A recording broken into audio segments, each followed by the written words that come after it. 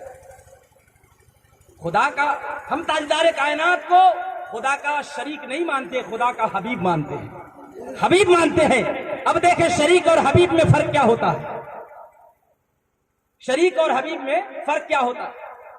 شریک کسے کہتے ہیں؟ پارٹنر کو کہتے ہیں۔ دو بندہ ایک کام میں شریک ہو جائے تو دونوں کی شراکت ہو جاتی ہے، تو دونوں ایک دوسرے کا شریک ہے، دونوں پارٹنر ہیں۔ مثال کے طور پر کوئی بندہ ہے، اپنے ایک دوست کو بلاتا ہے اور کہتا ہے دونوں دوست مل کر کے ایک کام کرتے ہیں، کوئی ایک دکان کھولتے ہیں، فرنیچر کا دکان ہم کھولتے ہیں، دونوں مل کر کے ساتھ چلائیں گے۔ تو دونوں نے پیسہ ملایا آدھا آدھا اور ایک فرنیچر کا دکان کھول لیا۔ اب جو ہے دونوں مل کر کے چلا رہے ہیں، کبھی وہ بیٹھتا ہے کبھی یہ بیٹھتا ہے، دونوں ایک دوسرے کے شریک ہیں۔ شریک اور حبیب میں میں فرق سمجھانے لگا، دونوں ایک دوسرے کے پارٹنر ہیں، شریک ہے۔ اب کسی دن ایک دوست جاتا ہے اور کہتا ہے کہ دیکھو یہ جو فرنیچر کا دکان ہے اس میں سے ہم جتنا کرسی ہے سب توڑ دیں گے، جتنا پلنگ ہے سب توڑ دیں گے۔ وہ کہے گا دیکھو تم میرا شریک ہو، پورا مال تمہارا نہیں ہے، اگر تم کو توڑنا ہے تو اپنا مال سائڈ کر لو، کیونکہ پورا سامان تو تمہارا نہیں ہے، تم میرے ساتھ شریک ہوئے ہو، تم میرے پارٹنر ہو، تو اپنا مال سائڈ کر لو، توڑو چاہے پھوڑو، الگ کر لو۔ تو شریک ایک کرسی توڑنے نہیں دیتا، شریک جو ہے برتن توڑنے نہیں دیتا، مگر حبیب کی شان یہ ہے کہ 14ویں کی رات ہے، چاند گردش کر رہا ہے آسمان میں، عرض کرتے ہیں مالک حقیقی میں اسے توڑنا چاہتا ہوں، آواز آتی ہے میرے مصطفیٰ تو شریک نہیں حبیب ہے، چاہے تو توڑ دے چاہے تو جوڑ دے۔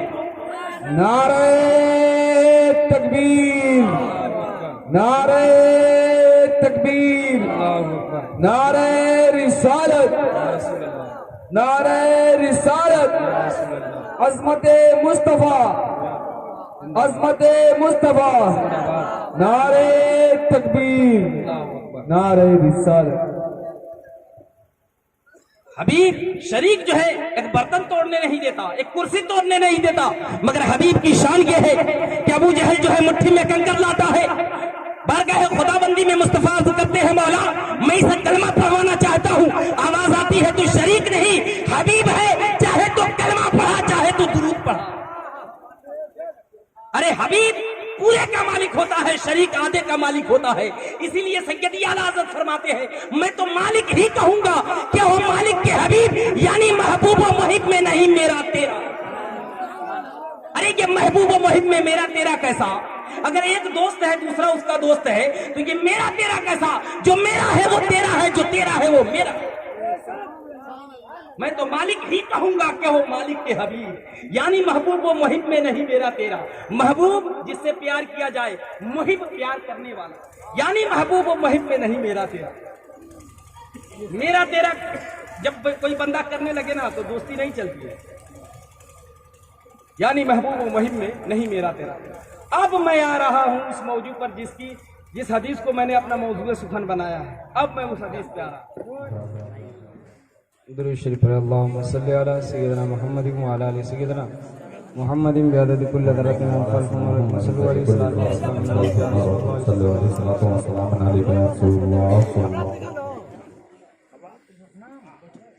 یوں سمجھے کہ میں تو ابھی جس حدیث کو اپنا موضوع سخن بنایا تھا اس حدیث کی تشریح وغیرہ بھی کرنے جا رہا تھا، بہرحال لیکن اب سمیٹ دیا جائے گا، سرکار کا حکم ہو گیا ہے، اب سمیٹ دیا جائے گا، بالکل جو چنندہ باتیں ہیں اس کو جو بیان کر کے ختم کر دیا جائے گا، اور جو میں نے حدیث پڑھی ہے اس کا ترجمہ وغیرہ اور جو ہے تفسیر جو ہے کر کے اس کے بعد گفتگو ختم کر دیا جائے گا، کیونکہ جس کو موضوع سخن بنایا تھا اسی پر بات نہیں ہوئی، تو اس لیے میں اس کو جو ہے صرف اسی کے لیے جو ہے تھوڑی سی بات بڑھا دے رہا ہوں۔ اور غوث اعظم سے متعلق چند 2 منٹ میں بنیادی باتیں جو ہے وہ ملاحظہ کر لیں۔ غوث اعظم رضی اللہ تعالیٰ عنہ آپ جو ہے 471 میں پیدا ہوئے، 70 بھی ہے 71 بھی ہے، الگ الگ روایت ہے۔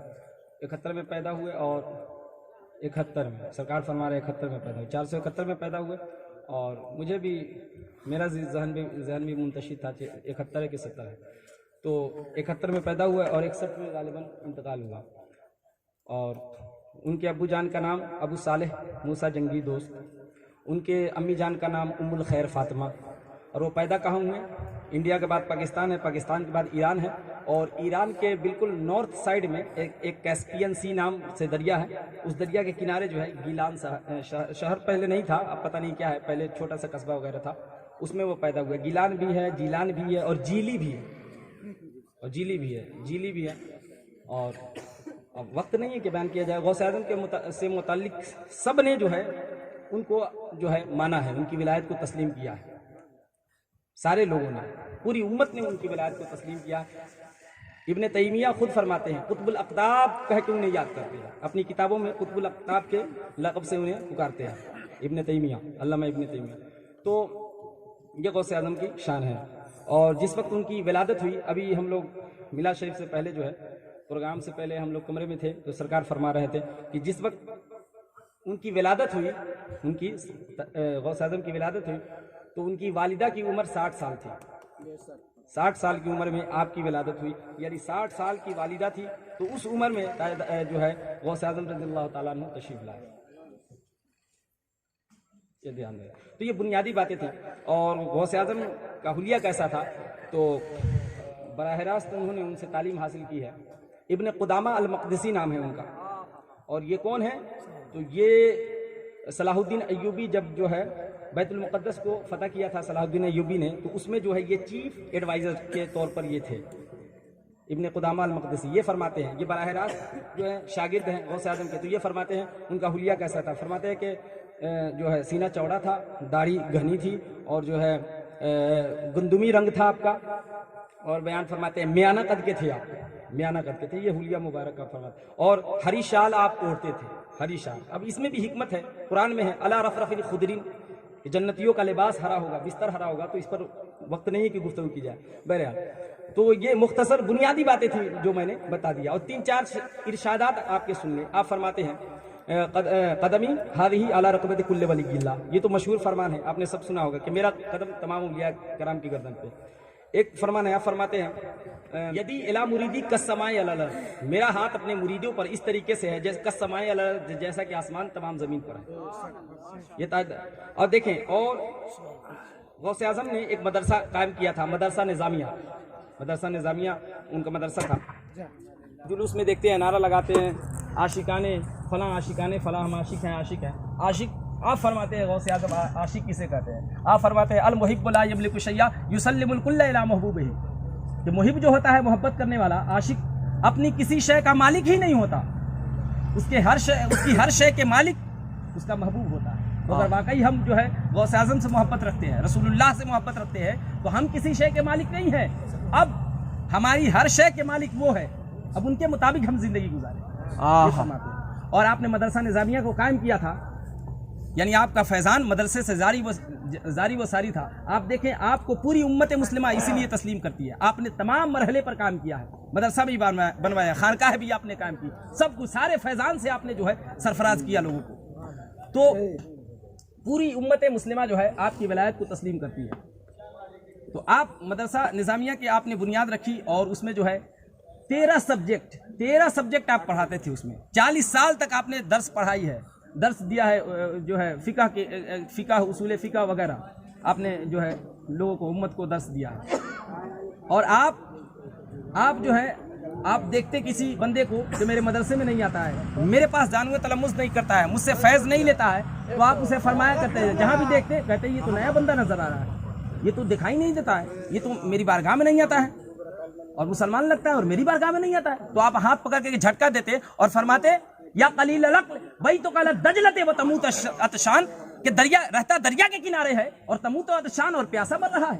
اللہ، مطلب یہ ہے کہ میری خانقاہ میں آتا کیوں نہیں، میرے مدرسے میں آتا کیوں نہیں، میری بارگاہ میں آتا کیوں نہیں، یہاں چشمے جو ہے فیضان مصطفیٰ جاری ہے اور تو جو ہے پیاسا مر رہا ہے۔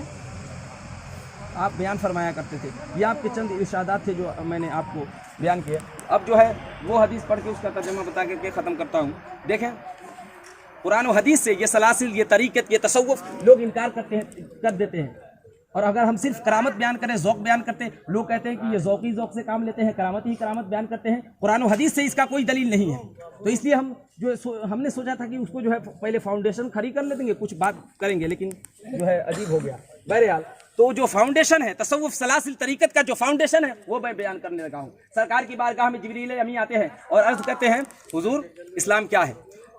اسلام کیا ہے؟ آپ نے جو ہے شریعت کو بیان کیا، شریعت کو بیان کیا. پھر دوسرا سوال کیا جبریل امین نے، فرمایا کہ پہلے پوچھا کہ ایمان کیا ہے، آپ نے عقائد کو بیان کیا. دوسرا سوال کیا اسلام کیا ہے، آپ نے شریعت کو بیان کیا. اور تیسرا سوال کیا جو ہے احسان کیا ہے. احسان کیا ہے؟ یہ وہ حدیث ہے جس پر تصوف کی بنیاد ہے، لوگ انکار کر دیتے ہیں. اور یہ متفق علیہ حدیث ہے، بخاری مسلم دونوں میں ہے. تو سنیں، تو جبریل امین نے سوال کیا کہ ایمان کیا ہے، آپ نے ایمان کی ڈیفینیشن فرمائی، آپ نے عقائد کو بیان کر دیا. اسلام کیا ہے، آپ نے اعمال کو بیان کیا. اور تیسرا سوال کیا جبریل امین نے، اگر اسلام کی تعلیمات کا کل ایمان و عمل پر مکمل ہو جاتا تو تیسرے سوال کی حاجت ہی نہیں رہتی.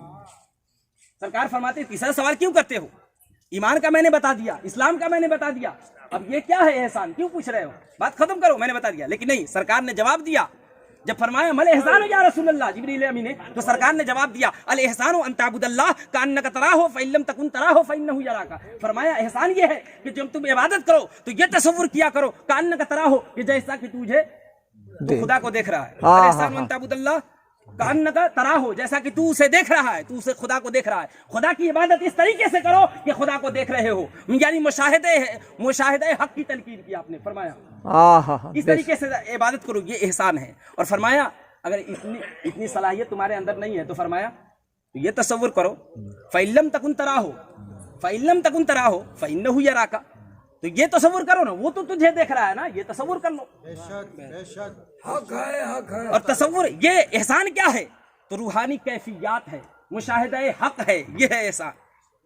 امام الانبیاء غلاموں، تو جب سرکار نے فرمایا، پوچھا جو ایمان کیا ہے تو آپ نے عقائد کو بیان کیا، اور پوچھا جو اسلام کیا ہے آپ نے اعمال کو بیان کیا، اور پوچھا احسان کیا ہے تو آپ نے جو ہے احسان کی ڈیفینیشن فرمائی. تو جب عقائد کی بحث، جب جو ایمان کی بحث جب علم میں تبدیل ہوئی تو علم العقائد بنا، جو مدرسے میں پڑھایا جاتا ہے. جب ایمان کی بحث علم میں تبدیل ہو گئی تو علم العقائد بنا، اور جب اعمال کی بحث علم میں تبدیل ہوئی تو علم فقہ بنا. اللہ اکبر، ماشاءاللہ. بے شک ایمان کی بحث علم میں بدلی تو علم العقائد بنا، اور جب اعمال کی بحث علم میں بدلی تو علم الفقہ بنا، اور جب احسان کی بحث علم میں بدلی تو تصوف بنا. سبحان اللہ، سبحان اللہ، ماشاءاللہ. جنہوں نے دنیا کو عقیدہ پڑھایا، امت مسلمہ کو عقیدہ پڑھایا، وہ علماء متکلمین ہوئے. اور جنہوں نے فقہ کو دنیا میں عام کیا، امتوں میں جو ہے فقہ کو عام کیا، وہ ائمہ مجتہدین ہوئے، فقہ کرام ہوئے. اور جنہوں نے جو ہے تصورات کی اور مشاہدہ حق کی خیرات اور جو ہے روحانی کیفیات کی خیرات امتوں میں تقسیم کی، وہ صوفیاء اور اولیاء ہوئے. سبحان اللہ، سبحان اللہ، ماشاءاللہ. بے اسلام کا شک کل اس وقت وجود میں آتا ہے کہ جب ایمان بھی درست ہو اور اعمال بھی درست ہو اور کیفیات کا قبلہ جو ہے باطنی کیفیات بھی درست ہو. سبحان اللہ. بے شک، بے شک. یہ سبحان علماء، یہ عالم، یہ نماز، یہ علماء اور فقیہ مل کر، یہ فقہ اور فقیہ سارے مل جائے تو یہ آپ کو مسلح پر لا کر کے کھڑا کر سکتے ہیں، مگر آپ کے جو ہے قلب کو جو ہے یکسوئی نہیں بخش سکتے. یہ آپ کو مسلح پر کھڑا تو کر سکتے ہیں، آپ کے ہاتھ پکڑ کر آپ کو وضو جو ہے کرا کر کے مسلح پر لا کر کے آپ کے چہرے کو جو ہے سمت کعبہ تو دے سکتے ہیں، مگر منتشر خیال کو یکسوئی نہیں دے سکتے. بے شک، بے شک. آپ بتائیں، فقہ کی تمام کتابیں چھان ڈالے. الحمدللہ ہم نے جو ہے نور العزہ بھی پڑھا ہے، خدوری بھی پڑھ رہے ہیں، امام الانبیاء غلام، ہمیں تو کہیں نظر نہیں آیا. ہم نے باب الحج پڑھا، باب الزکات پڑھا، جو ہے مسح علی الخفین پڑھا، کون سے باب ہم نے پڑھے، لیکن کہیں کوئی ایسا باب ہمیں نظر نہیں آیا جس میں اس طرح کی باتیں ہوں. آپ اگر جو ہے صرف اتنی بات لے کر کے بیٹھ جائے کہ تلاوت کرتا ہوں کیفیت نہیں آتی، نماز پڑھتا ہوں چاشنی نہیں ملتی، ذکر کرتا ہوں جو ہے لذت نہیں ملتی، آپ اتنا سوال لے کر کے بیٹھ جائے اور چلے جائے کسی عالم کے بارگاہ میں، وہ کہے گا وی نو نتھنگ اباؤٹ دیٹ، میں تو اس کے بارے میں کچھ نہیں جانتا، because this is not my subject. یہ تو میرا سبجیکٹ ہی نہیں ہے, میں تو اس کا ماہر ہی نہیں ہوں, وہ تو علماء کا سبجیکٹ ہی نہیں ہے. امام الانبیاء غلاموں, تو یہ سارے علماء مل جائے تو آپ کو مسلح پر کھڑا کر سکتے ہیں. تو مطلب کیا ہوا کہ اگر علم درست کرنا ہو, قبلہ کے سمت جانا ہو, اگر جو ہے وضو سیکھنا ہو, غسل سیکھنا ہو, فرائض شریعت کے احکام کو جاننا ہو, تو علماء کی بارگاہ میں رجوع کرو. اور جب انہماک نہ ہو, استحلاق نہ ہو, استغراق نہ ہو, جب دل نہ لگے, کیفیت حاصل نہ ہو, اور جو ہے قلب منتشر ہو جائے, ذہن منتشر ہو جائے, یکسوئی نہ ملے, انہماک نہ ہو, استحلاق نہ ہو, استغراق نہ ہو, ارے جب کال درست کرنا ہو علماء کی بارگاہ میں جاؤ, اور حال درست کرنا ہو تو صوفیاء کی بارگاہ. سبحان اللہ ماشاء اللہ اکبر یا رسول اللہ. زندہ آباد, زندہ آباد. یہی وجہ ہے کہ سب سے بڑے امام اعظم, آپ جب ان کے سوانح حیات پڑھے, ان کے اساتذہ میں بہلول دانا کا نام آتا ہے. بہلول دانا ان سے کیا پڑھنے جاتے تھے؟ دنیا انہیں پاگل کہتی تھی, دنیا انہیں مجذوب کہتی تھی. تو ان کے پاس کیا پڑھنے جاتے تھے؟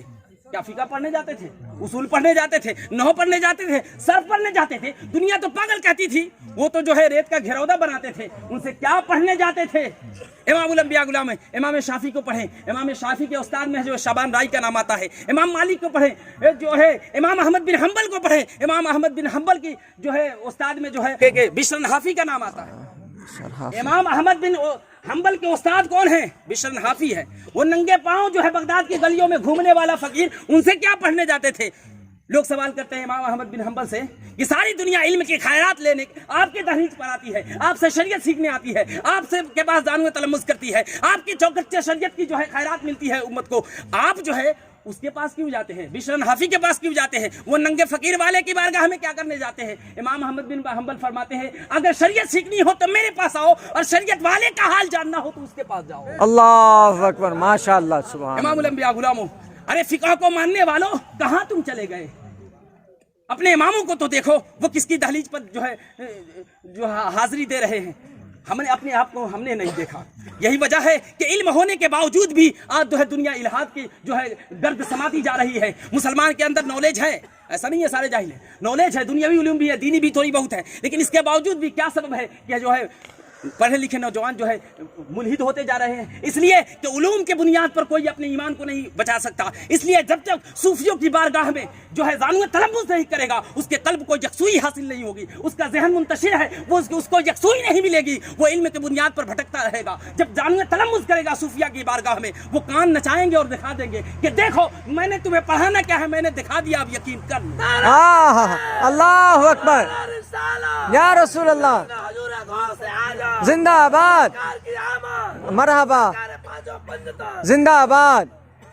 امام مالک نے خود فرمایا, امام مالک فرماتے ہیں من تفقہ ولم یتصوف فقط تفسق, کہ جس نے جو ہے من تفقہ, جس نے جو ہے فقہ کو پڑھ لیا, ولم یتصوف, اور تصوف کو چھوڑ دیا, فقط تفسق, اس نے گناہ کیا. اور فرماتے ہیں ومن تصوف ولم یتفقہ, جس نے تصوف کو لیا اور فقہ کو چھوڑ دیا, فقط تزندق, وہ زندیق ہو گیا.